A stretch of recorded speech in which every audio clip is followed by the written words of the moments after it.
Hello hi সবাইকে, আমি প্রীতিশা আবারও স্বাগত তোমাদের আমার নতুন একটা ব্লগে।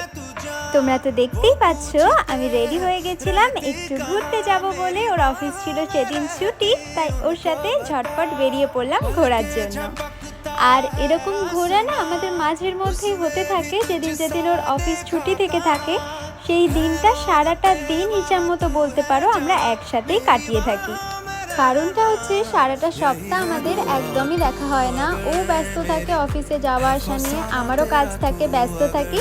তাই এই একটা দিনই রবিবার যে সারাটা সপ্তাহের অপেক্ষার পর আমাদের সেদিন দেখা হয়। আর এই যে হাত ধরে টানতে টানতে নিয়ে যাচ্ছে যেটা তোমরা দেখছো, এটা রেগুলার হতে থাকে যে যেখানেই যায় না কেন হাত ধরে এরকম টানতে টানতে আমাকে নিয়ে যায়। এই খাইয়ে দেওয়াটাকে না অনেকেই ন্যাকামো বলে। আমি বলি এরকম ন্যাকামো করা একটু আধটু ভালো, তাতে রিলেশনশিপ অনেক স্ট্রং হয়। তো আমাদের ভিডিওটা কেমন লাগলো জানিও।